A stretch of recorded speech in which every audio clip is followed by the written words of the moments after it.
Howdy y'all, and welcome to episode 29 of my Let's Play series, and I am Ragaras, and we are of course playing the Direwolf 20 FTB pack. We're over in the fuel area, and I kind of wanted to show you what I was planning. I was planning on automating this episode. I was going to automate the frame process, but I think I'm going to hold off on that because with frames we are way overproducing combs. Way overproducing. We got a full diamond chest. This is completely full. I shut down these two refineries, and I'm just running one, and it's keeping up fine. So I have turned off the routers for now, and we're going to let these frames die out of here and see what happens with just one refinery running. And because what we don't want to do is overproduce, because things are just going to get ugly if we keep producing that amount of combs. It's just going to start clogging everything up. So we're going to try to get away from that and see if we can't balance it out a little bit, because I don't think the type of frame will affect how much it produces. I think the type of frame only matters for durability. So a non-treated frame, an impregnated frame, and a proven frame will all have the bees produce the same. It's just the non-treated will not last nearly as long as the impregnated, and the impregnated doesn't last nearly as long as the proven. And as you can see, we have like almost a full diamond chest of 6-stack proven frames right now, so it would last for quite a while. So my plans were originally, I moved, since I'm really not going over there anymore from the little Asian city area. I moved the wood farm over here. I didn't hook anything up just yet, but this was going to produce our wood. I made it real small because I don't need a lot of wood for the frames. You only need, I think it's 2 logs. And of course we have plenty of seed oil that we're producing down here. So yeah, we're at 6,000 buckets roughly for seed oil. So I mean, we do have everything ready to go if we need to start producing frames, and I may do that anyways, just to be able to maybe pipe that over into the B area. That may be a project that I want to do, is have all the areas over there hooked up with the possibility of adding frames. And I started running this farm again just so we could start getting string. So we're doing pretty good with string over here, and we should still be doing pretty good with, oops, did I not? Okay, I don't know what happened there. The video all went black, so I just cut all that. So some of this we're gonna have to go back over again. Man, I hate that. Some of the things that I wanted to go over were some tips and tricks on early on in the game when you want some resources. Let's first talk about the IC2 crops. Now, over in the farm area where we did it, we used what's called a crop matron or crop matron, depends how you want to say it, to kind of automatically fertilize and weed our garden. Well, you don't really need all that. The only thing you really need is your Weed X. Weed X, of course, made with grin powder, which is a pulverized or macerated spider eye, redstone, and an empty cell. Then, of course, you just make your crop sticks, of course, which is 4 sticks in your crafting table there. You can't make it on in your little one. And then when you have a open crop like that or like that, just take your Weed X. Whenever you plant a crop or you do one that's for breeding like this, just hit it with your Weed X. That'll keep the weeds out. The reason that I made this little one right here is I wanted melons, and I couldn't find any in the immediate area, so I figured, well, we'll just grow some, and this is the quickest way to kind of get them It did take me several tries to finally get the pumpkins here, but with these pumpkins, I'll show you in a minute, we can also make watermelons. Now remember with these IC2 crops that you have a higher percentage chance of getting the one of the two parents than you do a new crop. So with sugarcane and sugarcane, you're more likely to get sugarcane, and with sugarcane and wheat, you're more likely to get one of those two rather than a melon or another new crop. So always take that into consideration. It's going to take you several tries. So, make yourself a couple cans of Weedex, and a lot of crop sticks, because you're going to have to keep breeding these until you get them. Now, once you do get the crop that you want, say these pumpkins right here, we're going to go ahead and pull those out. And that's going to give us some seeds and some pumpkins. So first of all, let's go down and plant these. I've already planted a few down here. So let's plant the seeds that we've got for now. Let's put them like that. And we'll hit it here and here. And of course, we're going to hit it with our Weedex. Give it a little Weedex so it doesn't grow weeds, because if a weed does get on here and you don't catch it before it spreads, it can destroy your entire crop. So always hit it with your Weedex. Always hit it with your Weedex. That's real important. Now we're going to show, while we're down here, let's go over some neat little items with red power. Now automated farms are really nice, but let's just say you're in that stage where you're just not set up for large crops, or maybe you just don't want one. Maybe you just don't want a huge automated crop. You're one of those folks that figures, well, I'm only going to make what I need, and that's fine. You can do that, and especially makes it simpler with these little things. These are seed bags. Now, as long as you have these in your inventory on your hotbar when you clear a crop, so let's say we'll just go ahead and clear all this. What this seed bag is going to do is it's going to pick up, let's go ahead and turn our coin on here. It's going to pick everything up, and as long as this is in your hotbar, all the seeds are going to go in there also. All the seeds, as long as it's the crop, or that seed bag has the seeds for the crop you're taking care of. So, like this particular one is seeds. So you can see they're all going there. Now if we hover over that and then right click, we can see what's in that bag. Now here's the cool thing about this bag. Instead of having to replant all these, I just can click there and it plants, and click there and it plants. So it does, you can see, what is that, about a 5 by 5 area there. Now you can also use a sickle to clear a 5 by 5 area, and that goes for the flax plants as well. We're growing flax here for string, which we're going to need when we get into bees, because we're going to need string and seed oil when we get into bees, so we can make frames, and we'll see all that in probably another episode. So now this one is all flax seeds. We're still good to go. So we're going to plant all these,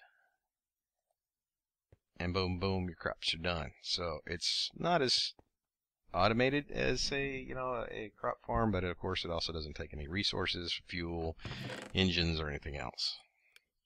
That would be cool if that was just part of an L. So you can see we had a lot of string off of that. A lot of string. Now let's show you another little couple of tricks using Equivalent Exchange 3. A lot of people say that Equivalent Exchange 3 is not as powerful as Equivalent Exchange 2. And I agree, yeah, there's not a lot of the items in this mod that were in the previous one, and that's too bad, because I would really love to have the Mercurial Eye again. Very handy for filling in areas and building things very quickly. But what we want is watermelon right now, so we're going to use this, and we're going to use our pumpkins. We're going to go ahead and get some pumpkin seeds out of that, and then we're going to use our stone to turn it into melon seeds. So now we got 4 melon seeds. We didn't have to find them in a dungeon. We didn't have to find them anywhere. We just now have them. So this is a really nice little tool to get some early items that you may or may not have found that you want. Another little trick with this is you can get obsidian, and you can also get ender pearls. So for ender pearls, you would need iron. I'll just take a stack. Go ahead and click that right. And if you wanted ender pearls, it's 4 iron.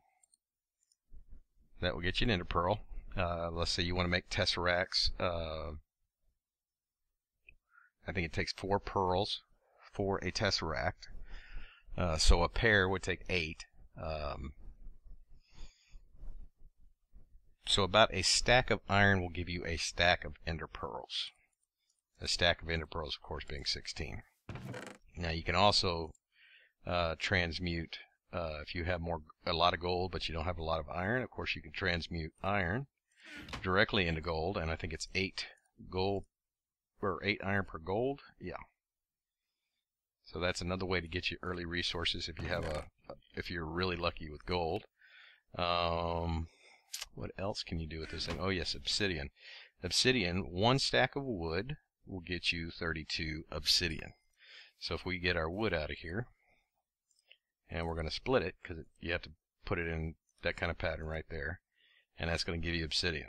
So if you're not having any luck, or you don't have a diamond pick yet, or you don't want to waste your diamonds on a pick, but you're ready to go to the nether, this is one way to do that. Okay, but let's say you don't want to go to the nether. For whatever reason, you want glowstone, but you don't want to go to the nether. Okay, well, you can do this a couple of ways. You can either take your gold ore, because you need gold dust. Do I have any gold ore? That should be gold. So we want 4 gold dust. We're going to just slap that in a macerator real quick. I forgot it gave me 2. Well, noob. And we're going to need some redstone. Okay.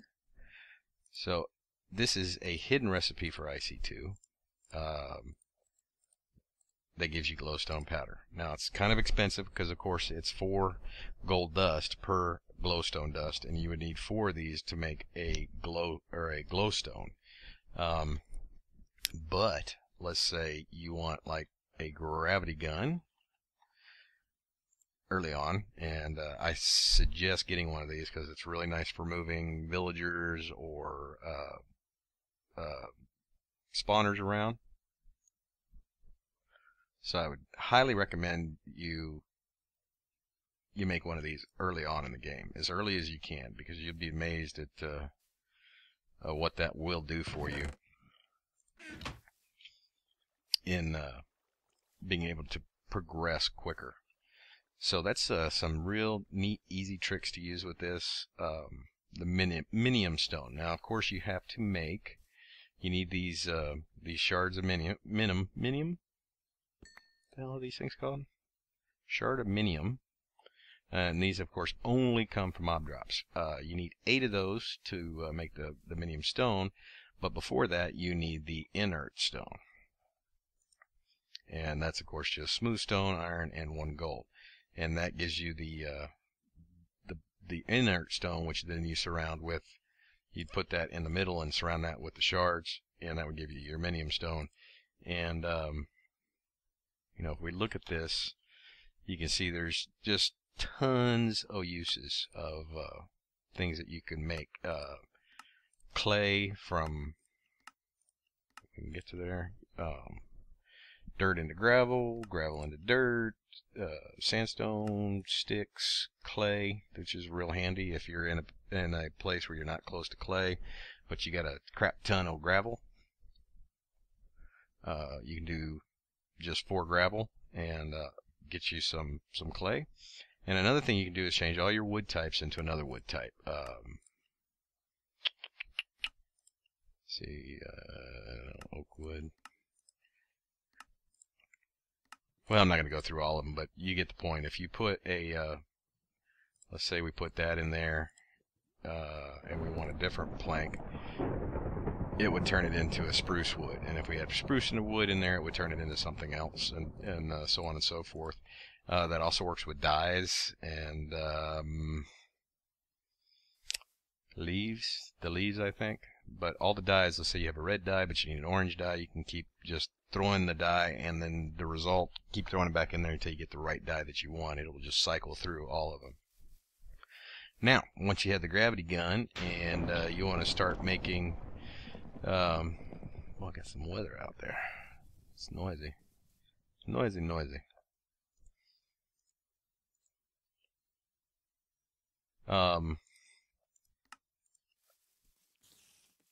You want to start getting some resources, monster resources, experience, whatnot. So, when I was talking about the gravity gun, what I did is I had a thaumium dungeon not too far from my base here. So I went over and I snagged these two spawners out of there and made a very simple little spawner. It's not real quick, but it is a way, if you don't have like a void age to make a mob spawner in, to get experience, mob drops, especially bone. Bone meal is very, very handy for so many things. And just experience. Now, I'm having a little bit of a graphical glitch. This should just get dark in there, but it doesn't look like the light's updating. Not sure why. Sometimes it does, sometimes it doesn't. But it should be dark in there right now, and these should start spawning. And what I do is I have it dropping down here. And of course, if you don't have a jetpack, you can just put a ladder down. But it's about 21 blocks to right here. So when they do fall, they're not going to die, but they are going to be like one-hit kills. Like I said, it's very, very, very simple right now. Okay, so apparently it is dark in there. It just doesn't look dark. I don't know why the light's not updating. Kind of weird. But I built this pretty close to, you can see where I stand here, so they will continue to spawn while I'm up here doing something, because it's less than 14 blocks. So as long as I'm kind of standing right about, in this area doing anything, working, those are going to continue to spawn. And then they will just fall down that little hole right there, fall those 21 blocks, damage themselves, and you can just go down there and whack them and kill them. And get your bone meal and experience. So you can see they're just going to be standing right there. They can't see you unless you just get right up on them. And then they'll see you. Doesn't take much to kill them. That's just with... now, I like using the... I've shown it before. The Sword of Zephyr has a kind of a area effect hit. If you get that nice and full, and then hit him with that, it kills them all. And I'm pretty sure that's even a non-enchanted one. That's just part of that sword. So that's going to give us the bone meal. And with bone meal, we can do a lot of things. Especially with like the turtles. You can do an automatic, very simple program to automatically plant and harvest just real quick. So if you need something, you can just quickly set them down, put them in front of a plot, and just tell them to, use the bone, or plant, use the bone meal, harvest. Plant, use the bone meal, harvest. And I used that for a real long time until I just had the resources to just make huge, huge farms, and then you don't have to worry about it so much. Okay. I think the next episode, what I'm planning to do, we've got a lot of, oops, turn this coin off and get away from these, they're loud. next episode, what we're definitely going to do is get some soul shards together. Go over making soul shards and starting to collect some souls. Between now and then, I'm going to harvest up a bunch of sugar cane, and then we will use that to make our enchanting room. So next episode, definitely it'll be soul shards, enchanting room, and we'll get us a soul stealer sword going to start collecting souls.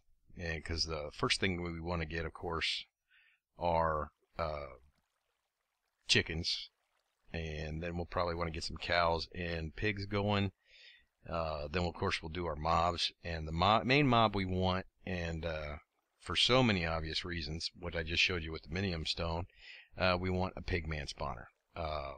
We want a pigman spawner as soon as we can get one in the game, because just getting all the gold from those, just the little nuggets, can really help you out further down the road. So I appreciate everybody coming by, and I'm sorry about losing all that video. I don't know what happened. The screen just went black, so we lost quite a bit. I hope I covered everything, but if not, we'll get to it next time. So I appreciate you coming by. If you have any questions or comments, don't forget to leave them. Make sure you leave a like and or subscribe. And until next time, I will see y'all later.